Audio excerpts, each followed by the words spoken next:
Olá, hoje a gente vai falar sobre um tema fundamental: os crimes contra a administração da justiça. Basicamente, são as defesas que o próprio sistema judiciário cria para não ser sabotado, para garantir que ele consiga, de fato, fazer justiça. Pois é, vamos pensar nisso. O que acontece quando o sistema que deveria proteger todo mundo é o alvo do ataque? Pior. E quando esse ataque vem de dentro, com gente tentando distorcer a verdade de propósito? É justamente para evitar esse tipo de colapso que o Código Penal tem um capítulo inteiro só para isso. A lei não está protegendo só as pessoas, ela está protegendo o sistema em si. A melhor forma de visualizar isso é imaginar a justiça como uma máquina, sabe? Uma engrenagem enorme e complexa que só funciona se todas as peças estiverem no lugar e rodando direitinho. E para a gente entender como essa máquina pode ser sabotada, nosso papo vai seguir 5 trilhas. Primeiro, vamos aprofundar essa ideia da máquina da justiça. Depois, vamos ver os ataques que usam mentiras e falsas pistas e também os que partem para força, ameaças e favores. Em seguida, vamos analisar o caso de quem decide fazer justiça pelas próprias mãos e, por último, um cenário bem grave: o que acontece quando o advogado trai. Então vamos começar por aí, pela nossa grande analogia, a máquina da justiça.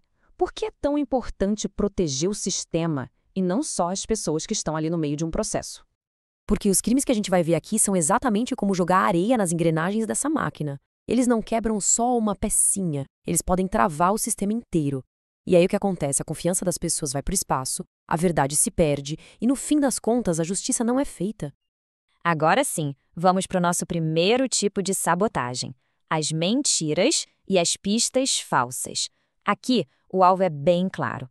É o combustível mais importante para a máquina da justiça funcionar: a verdade.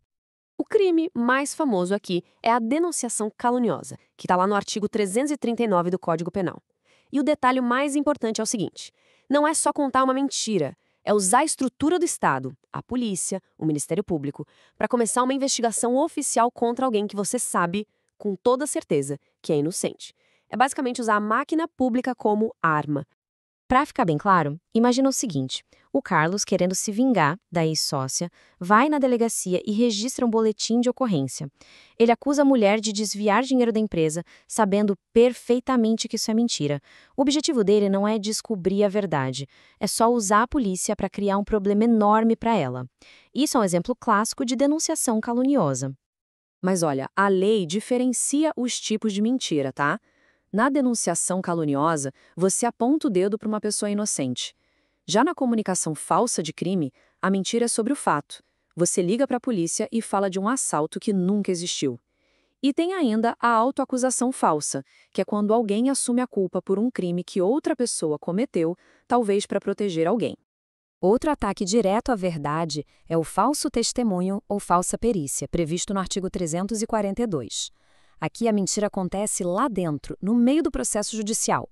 A pessoa faz um juramento de dizer a verdade e, mesmo assim, mente, nega um fato ou simplesmente fica em silêncio quando deveria falar. E, importante, isso não vale só para testemunha, não. Vale para perito, para tradutor, para qualquer especialista chamado para ajudar o juiz a entender o caso. E essa história tem dois lados. O artigo 342 pune a pessoa que mente no processo. Mas e quem incentivou a mentira?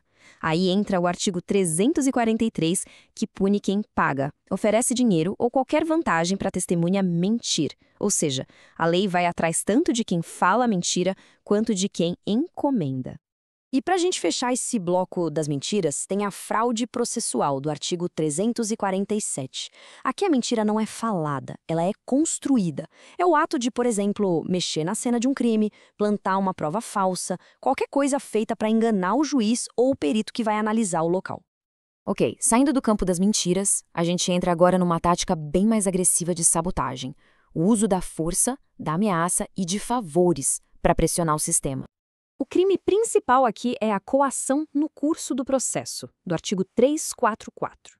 O nome já diz tudo, né? É usar de violência física ou de uma ameaça muito séria contra qualquer pessoa que faz parte do processo.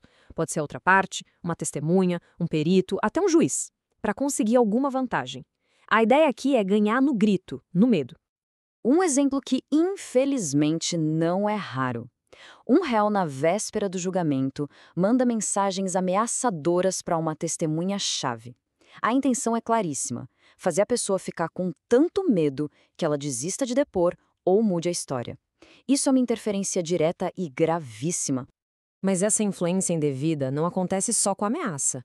Por exemplo, ajudar um criminoso a fugir é o favorecimento pessoal. Esconder o dinheiro que ele roubou é o favorecimento real.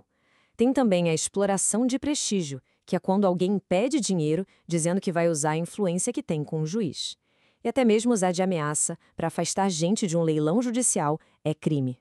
E esse desafio à autoridade do Estado fica ainda mais explícito nos crimes ligados ao sistema prisional. A lei pune uma série de condutas, desde ajudar um preso a fugir, passando por organizar um motim, até um ato que parece menor, mas não é: entrar com um celular num presídio, o que basicamente quebra o isolamento que a justiça determinou. Bom, agora vamos para o nosso quarto ponto, que é quando alguém simplesmente decide que não precisa do sistema e resolve fazer justiça do seu próprio jeito. Esse crime tem um nome bem formal: exercício arbitrário das próprias razões, lá do artigo 345. Mas a ideia é simples, e o detalhe mais importante é este aqui: o crime acontece mesmo que a pessoa esteja com a razão. A questão não é se ela tem o direito, mas como ela tenta exercer esse direito. Num Estado de Direito, só o sistema judicial pode usar a força para resolver conflitos. Pensa num exemplo bem prático: o dono de um imóvel alugado. O inquilino não paga há meses. O dono tem todo o direito de receber o aluguel e, eventualmente, reaver o imóvel. O que ele não pode fazer é ir lá por conta própria, trocar a fechadura e jogar as coisas do inquilino na rua. Para isso, existe o caminho legal, que é a ação de despejo. Pular a setaba é crime. E esse tipo de desrespeito à autoridade judicial aparece de outras formas. Por exemplo, um estrangeiro que foi expulso do Brasil e volta mesmo assim, ou alguém que foi proibido por um juiz de exercer uma profissão, mas continua trabalhando. Em todos esses casos, o que há em comum é o desafio direto a uma ordem do sistema de justiça. E agora, a gente chega na nossa última parte, que aborda uma quebra de confiança talvez das mais sérias, quando o próprio advogado, que é uma peça-chave na máquina da justiça, traz seu dever profissional. Essa traição do advogado pode acontecer de algumas formas principais. A primeira, a mais geral, é o patrocínio infiel, que é quando ele, de propósito, prejudica o cliente que ele deveria estar defendendo. Um caso bem específico disso é a tergiversação. Imagina o advogado defendendo no mesmo processo o autor e o réu. Não dá, né? E por fim, a traição pode ser contra as provas do processo, quando o advogado some com documentos ou com o processo em si. Olhar para todos esses crimes deixa uma reflexão final, né? Será que a integridade da justiça é uma tarefa só de juízes, promotores e advogados? Ou será que ela depende da honestidade e da responsabilidade de cada um de nós toda vez que a gente interage com o sistema? A resposta a essa pergunta talvez diga muito sobre a força da nossa própria democracia. É isso por hoje. Até a próxima.